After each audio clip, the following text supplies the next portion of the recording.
And so now we begin a look at the new American economy that develops in the first half of the 19th century, in particular in the wake of the War of 1812. During the first half of that 19th century, the economy was transformed by a market revolution.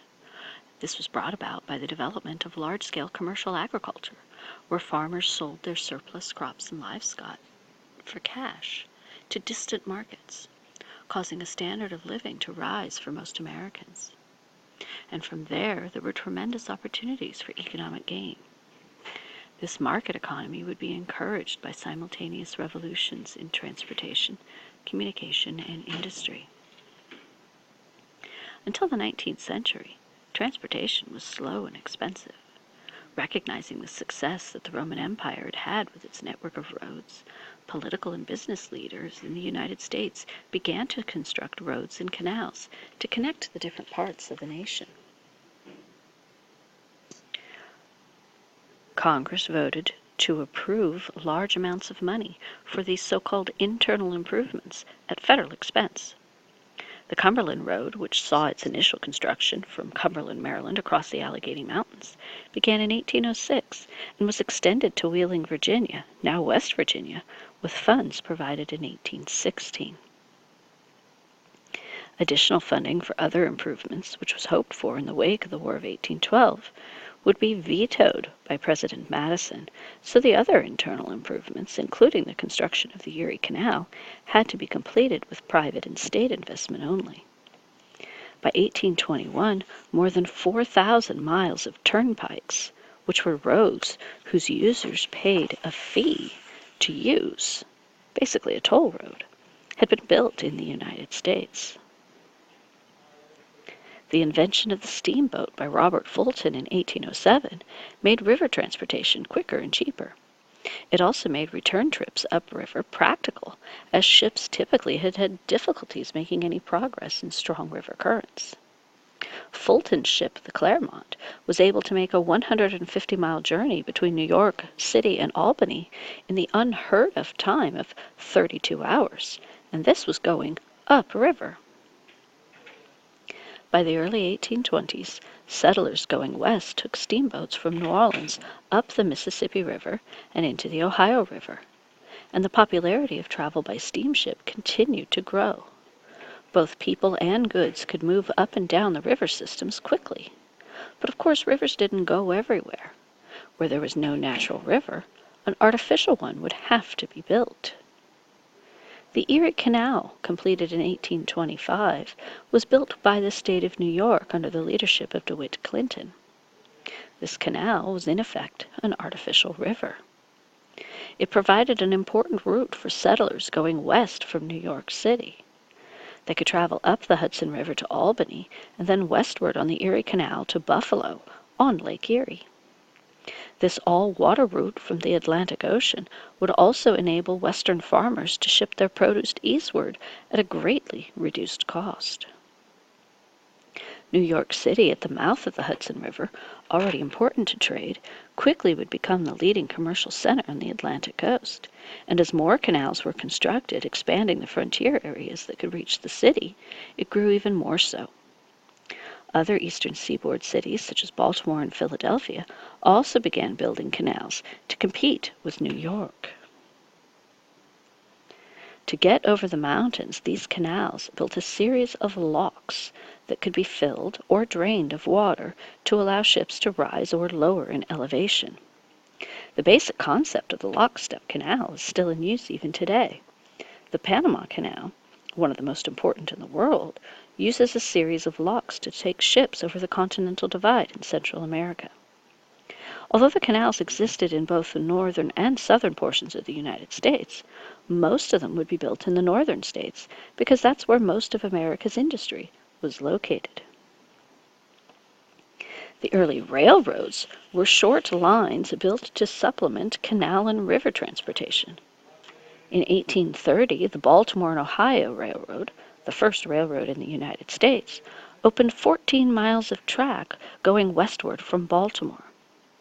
To prove the benefits of using a steam engine on rails, a race was actually set up between a steam locomotive and a horse-drawn stagecoach.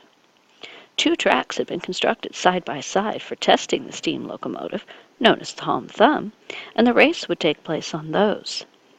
With the challenge accepted, Tom Thumb was easily able to pull away from the horse, until a minor mechanical failure caused the locomotive to lose power, allowing the horse to pass and ultimately win the race.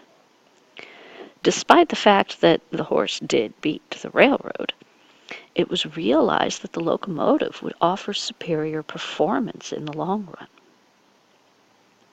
Railroads would allow people and goods to move at a speed that was unheard of at the time. And within a relatively short period of time, railroad mileage would increase tremendously and soon would become the leading mode of transportation. By 1840, there were 3,000 miles of railroads across the U.S., and by 1850, that number had increased to 18,000 miles. And by 1860, it was up to 30,000 miles of track. These railroads crisscrossed the United States, but were almost exclusively located east of the Mississippi River, and the vast majority of them were in the northern states. Again, because that's where your industrial centers were located. Following the Revolutionary War, the American shipping industry entered into a period of great prosperity. However, that Embargo Act of 1807 and the War of 1812 had temporarily halted it. It was not until the 1820s that good times would be restored.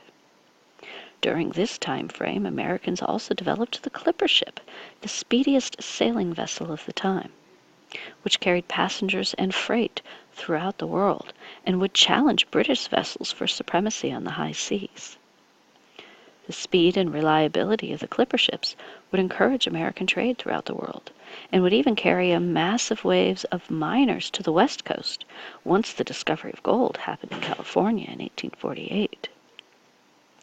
What would set these ships apart was that the clippers typically carried extra sails, which of course required extra hands to handle them. And in conditions where other ships would shorten sail, clippers would continue, appearing as if they were practically traveling on their sides.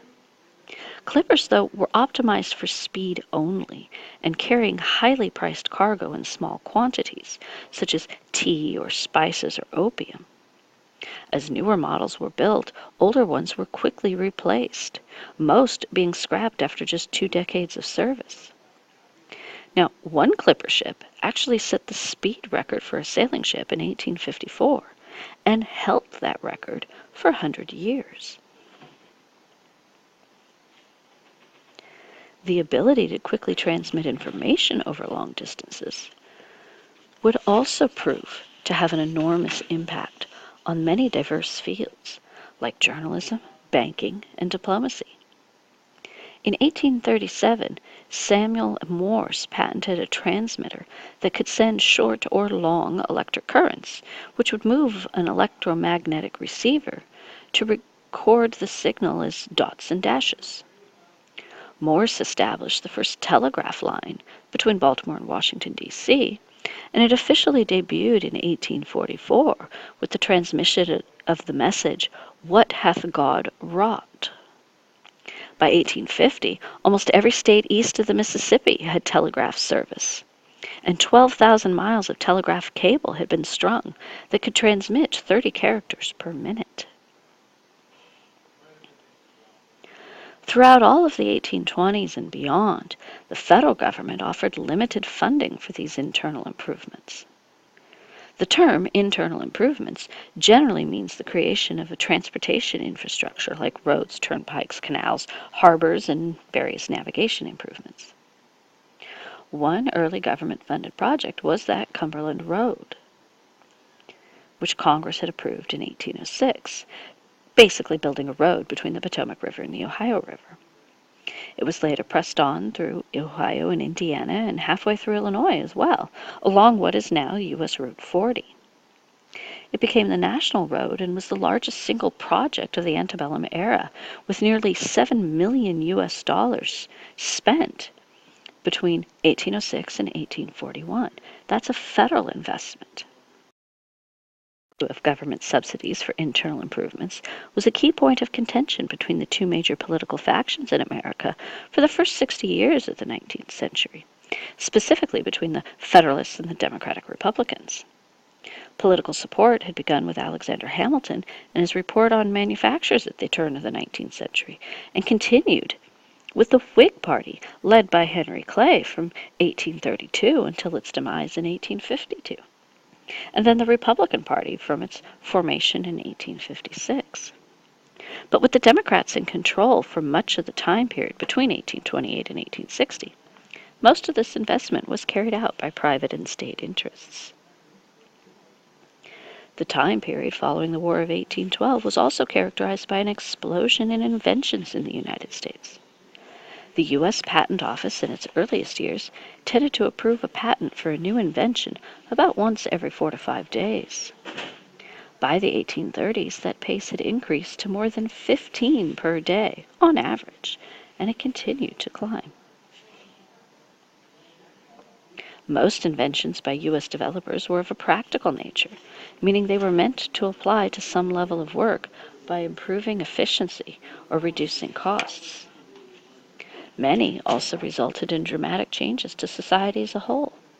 For example, Charles Goodyear would develop a process called vulcanization that made natural rubber waterproof and more elastic.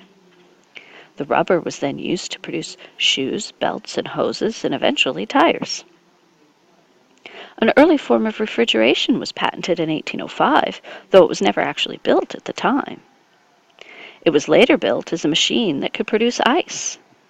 Even anesthetic ether, which rendered a patient unconscious for surgery, was being experimented with and patented at this time.